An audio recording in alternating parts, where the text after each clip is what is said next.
Hello, Channel Automation podcast listeners. Welcome back to another deep dive into the techniques that convert leads. I'm your host, Casey Arias, and today I am joined by Ruben Ugarte of Active Prospect. Ruben has joined us before in the past and been on our podcast before. We're super excited to have him back again. So how you feeling today, Ruben? I'm feeling great. I'm not as sleepy as my friend right here, but I am feeling great. Thanks for having me back, Casey. You're welcome. And for people who aren't watching the video, I assume he's talking about his very cute dog that I have seen. I don't think he's talking about me. I forget that this is probably available on other platforms outside of video. So yeah, my dog Biscuit, who's my right hand, I consult with him on all decisions, both small and big. It's always helpful to have an expert at your side, right? I have two spiders, but they don't provide very good feedback when I'm talking about things. That's spiders, huh? Okay, cool. All right. So to start with, do you mind just kind of reminding our listeners about a little bit about what Active Prospect is about and about your role there and what you do for other companies? Absolutely. So one, thank you again. Thank you to Vic, to the whole Channel Automation team. My name is Ruben Ugarte. I'm the General Manager of Home Services here at Active Prospect. Active Prospect is a consent-based marketing software platform.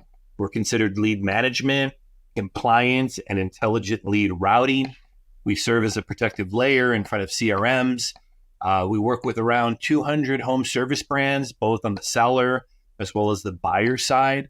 I've been here for 5 years. I got here 5 years ago. We had a handful of brands, ADT, Empire Today, and a few solar companies. We now have a really well-rounded portfolio, bath companies, roofing companies, all the way from national brands like DeBella, ADT, manufacturers like Solar Edge, Enphase, all the way down to your local kind of BCI dealers, Bath Planet dealers, Pella dealers. And I support all of our clients with software, with lead management, with kind of resources. Prior to being here at Active Prospect, I was a client of Active Prospects. I used to run marketing, media purchasing, and a call center of 80 seats for a really large residential solar company. That company went to transaction several times in 2016, 2019. And I ran their paid lead media division, which was about 1/3 of that company's revenue. Prior to that, I sold residential and small commercial solar. And prior to that, my family owns a roofing company here in the Los Angeles, Southern California region. So I've sold residential roofing. I've sold flat roofs, slope roofs, metal roofs. I've fallen off of a roof, unfortunately. And I kind of give all that background because, the construction background, construction roots has really helped in relating to installers and to marketing directors who sometimes can feel siloed and don't know, kind of who to trust or who to talk to when they're working with lead gen and marketing overall. It's quite a repertoire. And even before we started recording, we were talking a little bit about like the type of people that you meet with, which it's like all over the board in terms of like their position. And it's super cool that you have the background starting off as the guy on the roof, or as the guy that are in the shoes of the people that you are trying to make their life easier, all the way up to CEOs, franchise owners all over the place. And so I'm just kind of wondering, because you have that wide repertoire of home services, and then I heard there was some things with like solar, financial. How is it different in those spaces? Like, do you kind of try to apply a similar formula, or is there changes across the board? One of the reasons I love this role and I've been here so long is just the ability to talk to so many different types of people in the home service industry. In the morning, I'll be talking to a marketing director in the East Coast who's running like a bath company, who's buying 500 leads a month and who's trying to figure out how to grow. And in the evening, I'll be talking to an executive or a chief compliance officer or general counsel who is really focused on TCPA and consent language and capturing consent for their own home web properties and kind of everything in the middle. I really enjoy talking to installers. I really get jazzed. I mean, obviously, like any software, you always want to be having conversations with big, huge enterprise brands. People are buying thousands of leads, right? Because kind of that's the role. But I really enjoy talking to folks who are kind of like my family's business, who, bootstrap, couple 2-3 million, trying to get to 4-5, or the 4-5s trying to get to 8-10. And I have an affinity for these brands who are trying to figure it out. Sometimes you meet with folks who have been in marketing a long time, and sometimes they through their nature of being in a business or being a CMO or whatnot, it's harder to find those pieces of value in a conversation. But I really enjoy working with smaller installers, regional brands, people who are looking to grow. Most of the time when I connect with regional brands, they have a CRM, they've either implemented a dialer or thinking about it, and they're like, hey, we heard your technology does all these things. We heard about you from a friend, and like, explain, what is it that you guys do? And so we kind of walk them through that. On the flip side, for the larger enterprise brands, a lot of times these brands come to us to really speed up or expedite their internal processes. A lot of times marketing teams have to go hand in hand with their own technical teams, especially at large corporations. And a lot of times the marketing teams want to get things done like right now, this week, today. But when you have to rely on a technical team who has a bunch of other pieces and departments that they need to support, the marketing team can sometimes take a back seat. Our technology helps to supercharge a lot of these marketers to get brands onboarded, sources onboarded, lead flow going, so that you can talk to somebody who might have some great marketing leads in the morning and be able to have them delivered to your CRM in hours, if not by the end of the day, rather than when you're at a big enterprise brand, you're having to put in a ticket with your technical team, have a meeting, you got to scope it out. Like, there's all these different kind of layers. And a lot of times we work with enterprise brands who are trying to consolidate. As somebody who is in marketing, we love our IT and tech team. We love you guys so stinking much. And we know that you got so many tickets and so much stuff that you need support and help with. That's why we try to bridge the gap a little. Yeah, shout out to all the technical teams out there who have to deal with all the wild marketers trying to get deals done today. I need these leads in my CRM right now. But yeah, I know it always seems so urgent with us, but you're welcome to tell us that we're acting too crazy. We're open to criticism. All right. So one of the things I heard you mentioning near the beginning is it sounds like you're dealing with people who are heavy into TCPA regulations and compliance. I know that's been like a hot button issue since I guess it would be halfway through 2023, because there is so many new regulations that are coming out, especially for this year in 2024. So tell me what you've noticed about that. So for TCPA compliance and just compliance in general, I've seen a major shift in people going, I kind of know what that is, to people being like, hey, I need to know what this is. And I think that's been the biggest shift. We have a product called Trusted Form, which is considered the gold standard for TCPA compliance. It helps to document express written consent, and all of the home improvement lead generators in the space use it. We have tons of buyers who essentially won't buy a lead unless it has a Trusted Form certificate. Historically, we would get a lot of big brands who would come to us after the fact, after they've already settled class actions, after they've already litigated, spent money, and they're like, hey, we'd rather have insurance and be compliant than deal with this after the fact.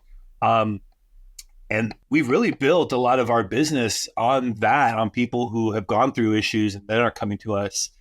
Now I see a shift in folks who are like, hey, I've always wanted to be compliant. How do I do it? What's the road to doing that? Let me find out more. I know there's this law coming down from the FCC called the one-to-one consent. And there's just so much buzz and information flowing on LinkedIn, on websites, on webinars. I've been on several of them over the last month or so, and our team has been as well. So I think the big shift is just people wanting to know, wanting to understand, how can I be compliant? What does it mean to be compliant? And actually caring to the point where they want to get more than just knowing the acronym. Yeah, it is really interesting, like what you said there, where it's like, yeah, I've always wanted to be compliant, but I guess now it's relevant. It's like one of those things where you're going to always hear from compliance and TCPA people working in law, where they're like, you should have been compliant yesterday and you're going to get in big trouble. And a lot of these guys, like you said, they do. They don't come to you until after they already have had a lawsuit.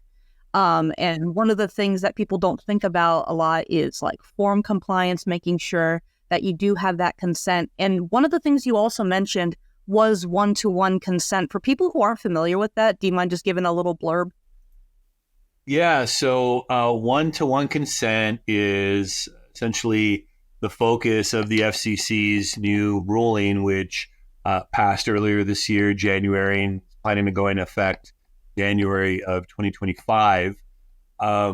Historically, when brands are buying third-party leads, not just in home services, but in any vertical, mortgages, consumer finance, education, whatnot, there's all these comparison sites. Think of like Home Advisor, think of like Expedia, think of like Travelocity, all these kind of sites that are comparison sites where you as a consumer are putting in information, you're interested in a specific product or trade, you're putting in your information, and then you're consenting to be called by that brand's partners, which can be a number of buyers or people who are buying leads from that entity. They call that the lead generation loophole, and they're trying to stop that loophole from occurring. So the whole FCC one-to-one consent is focused on making sure when a consumer gives consent that they're consenting to the individual company that's actually going to call them rather than a comparison site who has partners. So that changes a lot of the lead generation existing structure because there's all these, and not to kind of get into the caveats of like affiliate marketing or ping post, and that's like a whole nother subject. But there's essentially a whole industry behind lead generation. A lot of buyers, especially in home services and installers, think that when they buy a lead from a big entity, a distributor, that they're getting that lead specifically from that brand, when in fact it could be, but a lot of times it's not. It's from what's called the affiliate market or the wholesale market, which is thousands of websites all over the world who are driving traffic for those specific plumbing, HVAC, roofing, whatnot. And then essentially getting mixed in with some of the organic traffic and then being sold as that source's lead. And so a lot of times those leads from affiliates are a lot lower cost, a lot lower quality. If a brand's ever gotten really good quality from a lead provider and then gone to them and say, hey, send me a lot of more volume, and then seen when they send more volume that it just somehow becomes much lower quality, there's a reason for that. But essentially the whole goal is to close that lead gen loophole and empower consumers to opt in and be called by the actual specific company. Because of that new rule, that's going to change a lot of the way that sellers generate and offer leads, sell leads. It's also going to change the way people buy leads. There's a kind of a host of different information and sources that are out there, but it's definitely an evolving time for the lead generation space. Our CEO, Steve Rafferty, shout out to Steve. He's been the founder and bootstrapped this company for 18 years. And he mentioned on a all hands on deck call when this happened that this was the biggest thing that he's seen happen in lead generation in his 20, 25 plus year career, certainly here at Active Prospects. It's definitely something that we were expecting, that we were aware of, that we've been planning for. And we do have a technology called ping, pick, post. Is that right? Ping, pick, post. That seems a little hard to just throw out at random in the middle of a sentence. Just like insert a tongue twister in there. Yeah, ping, pick, post. I think we should throw another word that starts with the P in there just to calibrate it. But yeah, we have a technology that hopefully will be adopted throughout the industry. There's other technology partners that we're working with. Our CEOs meeting with other CEO technology partners, and we're all working towards a better solution. I personally think, like everything in marketing, it's always evolving. Like everything in tech, there's always evolution. And I believe it's going to be good for the consumers. I think a big reason why the FCC has taken the stance is just all the bullshit dials and calls that people are making. There's so many old school telemarketer telemarketing directors and telemarketing cultures out there that are like, if I just call more, we're going to convert. And I know channel automation is obviously privy to this with your tech, but that way of thinking has really changed the way people feel about when they give their phone number and when they give information, they feel like they're going to get bombarded, which has kind of ruined and changed a lot of the consumer journeys that should be fun. And if you are interested in a product, it shouldn't be like, man, like I don't want to put my number in there or my email. I completely agree. And at Channel Automation as well, we try to eliminate some of that noise. And it's not just phone calls all the time. I don't want to get bombarded by emails, and I don't want to get bombarded by texts. And I think you, outside of your business as a consumer, would probably agree that that sucks. I don't, like everyone else, I don't pick up my phone from a phone number that I don't know. And I do recall working for the residential solar company that I worked with. I do remember having a conversation with our telemarketing team, with our contact center directors, and having the conversation 10 years ago of like, hey, is it okay to SMS and text people? Like, do you think is that too burdensome? Is that like, hey, man, if we do that, that's like really personal. And now, 10 years later, it's like, why are you calling me? You should be texting me. And more people are open to responding to a text and thinking that that's a convenient way to communicate. But if you do a phone call now, hey, now you're kind of going over the line a little bit. So it's interesting how things have changed and how things continue to change, especially with AI coming around. I think it's all for the better. And we work with a lot of clients who are optimistic. I'm optimistic. Our team's optimistic about the future of marketing and the future of home service brands within performance marketing.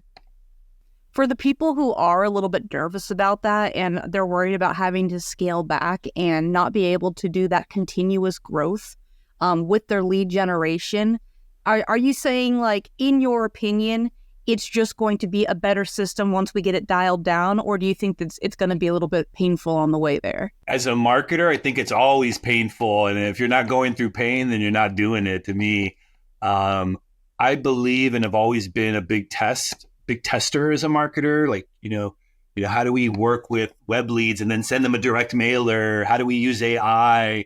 How do we use imaging and SMS? As a marketer, I've always thought of myself, and I do think of myself as a marketer, even though I'm not running direct campaigns today. But as a marketer, I think of marketers like artists. And as an artist, you always want to be trying different things and trying to find the next channel. If you are focused on what works today and you're not working on how do you survive tomorrow, then you're putting your team and your brand and your channel and your job, potentially your own brand at risk. So one, I think there's always challenge, and that's a good thing. But two, with the rise of technology and connectivity, whether it's our technology, your technology, some of the dialer technology that's out there, lead scoring, there is so much phenomenal technology that helps to compress what used to be manual dials, and the ability of data analytics now that every platform has, including our own and others that are out there, I think really empower marketers to do far more with far less. I could not agree more. And I know with a lot of these guys that are a little bit more old school, when they are starting to deal with something that does fall back a little bit on automation, both of our businesses that we work with involve a lot of automation. They're worried, like, if I'm not looking at it with my own eyes and going through everything with a fine-tooth comb, how can I trust that the automation is actually going to be doing what it is, sold to be doing? Well, yeah, I think that's a very valid concern. I've always believed in, so when we sell our technology, a big reason why people use our tech within lead management, lead conduit, is we have this marketplace that has all these different APIs. And all these APIs can be like data services, like you can get title on a property, you can get an Experian credit score, you can check for bots, you can append someone's income and things of that nature. What I always tell clients is, hey, test and rest, right? Test it on 100, 500, 1,000 leads. If it does good for you, if it helps change your conversion, if you get feedback from your call center, do more of it. Test a little bit more and test to the point where you see that it's making a difference. If it doesn't work for you, do less. And I think with anything that you do, you always want to be testing. Even with our own technology, when I'm selling our technology, I'm completely honest with buyers and marketers and being like, hey, not all of our APIs are going to be 100%. Some of them are only going to be a 50% match. Test our bad phone number APIs. There's 2, 3, 4 of them. Test them. See which ones work the best. Don't take my word for it. Make sure that you're testing on small quantity and kind of growing from there. And I think that's the way that you build trust internally, and then really for yourself so that you keep your house in order. Are you trying to tell me that people need to review the results of what the effort that they're putting into something in order to see if it's working? That's whack. Yeah, I've never heard of that. Yeah, it's back in the day, you would just be a marketer and do stuff and not necessarily have data analytics behind it. Now the best brands and the biggest brands that we work with, data reporting, analytics is at the forefront, and a lot of the bigger brands and even smaller brands have a data analyst on staff who is evaluating not just operational efficiencies, turn times, but also marketing flow through, lead to contact rate, contact to set rates, and all that goes in between, which is. When you're keeping track of like all of the different like people that you've already like touched and contacted, and I know you guys have a fantastic dashboard and a really awesome way of navigating your leads, just because I'm familiar with it. I've seen it. I've heard great things about it as well from other people. I love the interface. For people who are having some sort of an interface like that that's as well organized, and they are spending all of their time making sure that the lead statuses are being addressed in the way they want it to be addressed, and then all new leads are coming in and they're handling those as speed to lead. Where is the place that reviewing analytics and rehash, where does that go in somebody's day? Does there need to be a dedicated person? Is that something that automation can work like like an extra hand for you? What is your thoughts on that? Yeah, that's a good one. So I think all of the above and sometimes none, potentially. It really depends on your staff. Like sometimes I'll work with somebody and they're it, right? They're the marketing director, they're the lead buyer, they're the call center director, they're the VP of sale. Like they're literally everything. And it's hard, right? Like you can't be everything. As brands grow from the 2, 3, 4 million range to the 5 to the 8, you start to see a little bit of maturity. I start to see brands or marketing teams who go from having one person to having two. Once you get to the 10 million, 15 million, that's when I start to see like marketing directors who actually have a staff. And then once you're at the 20 million plus, I start to see teams who have a full-blown contact center director, CMO, marketing director. Then they'll have the social paid person. They'll have the website designer and graphic designer. And so they'll kind of have a team. I really believe when I was,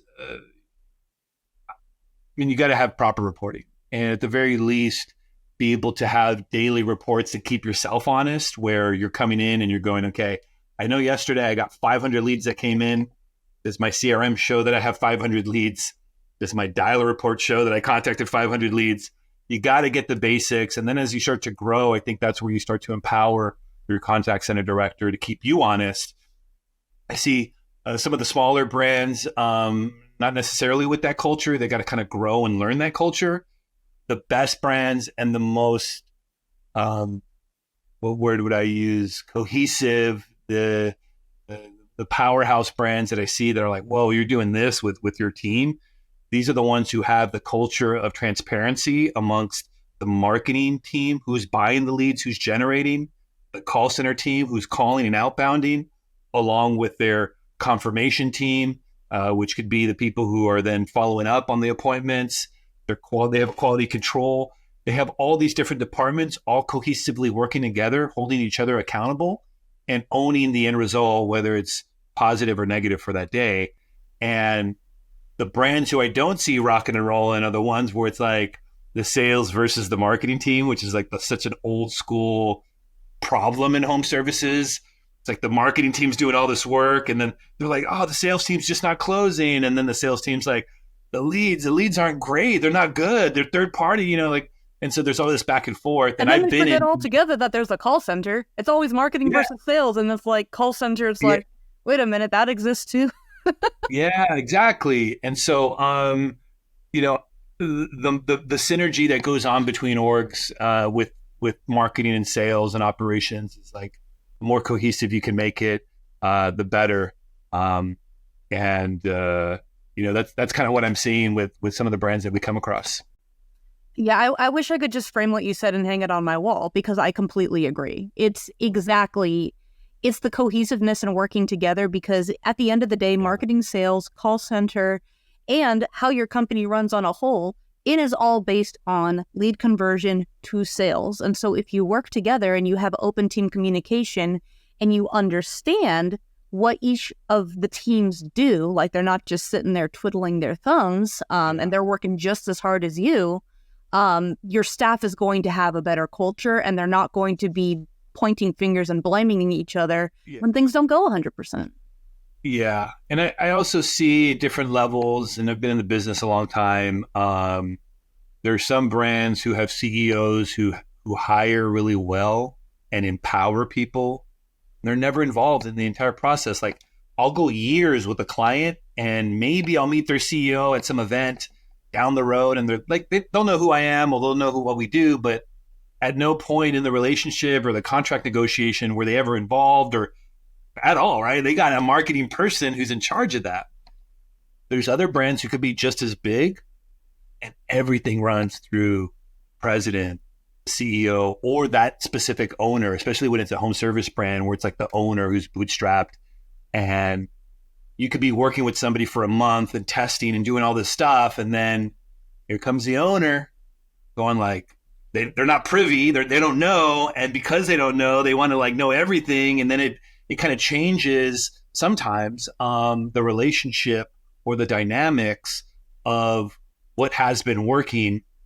And technology, a lot of times for home service owners, and not for all owners, but some, a lot, technology and marketing isn't like the jam, right? Like, they're operational guys. These are guys who like we're putting on the roof. We're the actual installs. Like, sometimes a lot of these owners and founders, it's a family business that's legacy. And so like their father or their family, they're taking over.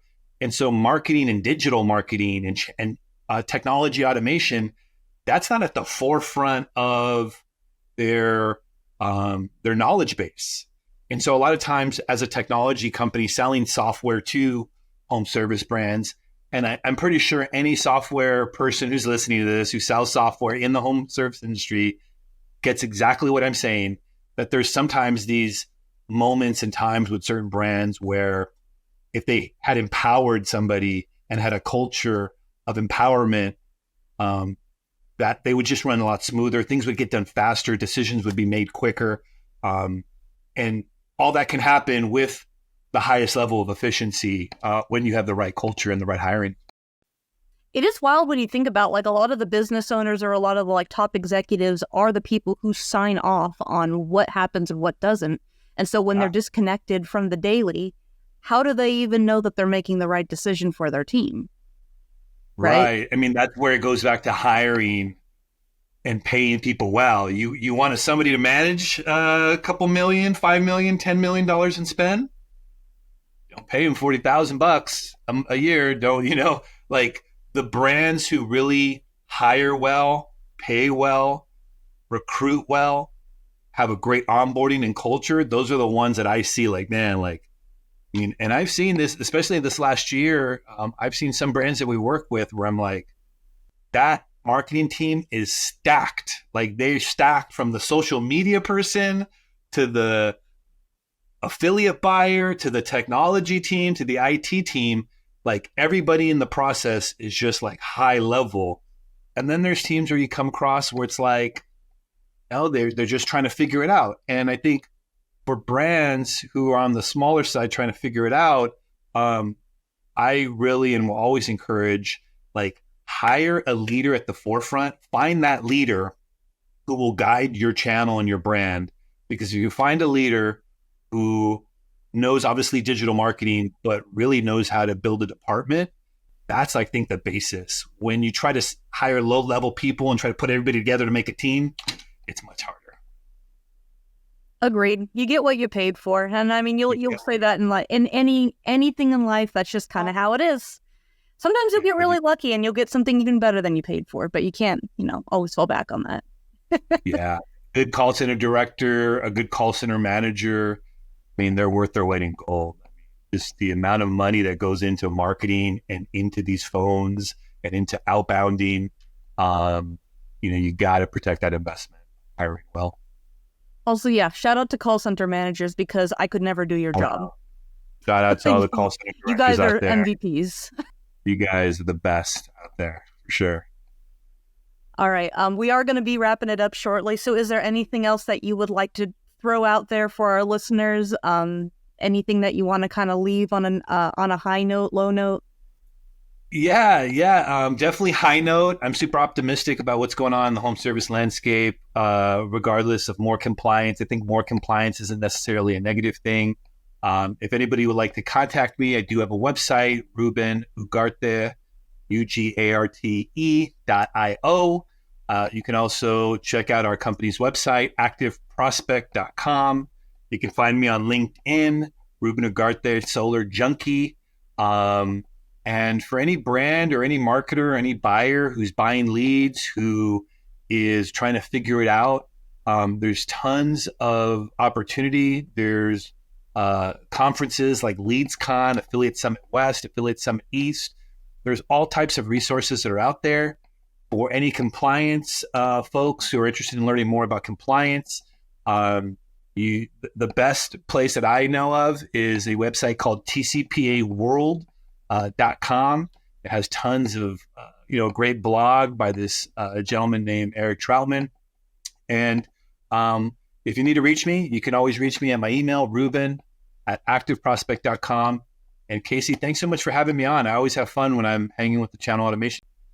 Agreed, and we're always happy to have you. And so now I'm going to do my little spiel at the end as well that has all our contact information. Of course, we're going to be putting Ruben and Active Prospect's contact information and his plugs down in the description. And so make sure to check those out. And Ruben is also very approachable. So don't worry about is this the right time? He's a very, very nice, awesome guy to talk to. And once you get into a conversation, it's it flows like the rivers. I'm not trying to be poetic here. Thank you. Not come with the right words. Anyways, whether you love or hate what we talked about today, we do want to hear from you. So comment or shoot us an email at hello@channelautomation.com. Of course, you can always hit us up on our social media. And then also, please consider subscribing to the podcast. We also are a good resource with a lot of industry experts and people who just have great advice. And I think that are pretty entertaining to listen to. So you can continue getting tips on marketing and call centers for free. Also, make sure you keep that lead conversion high.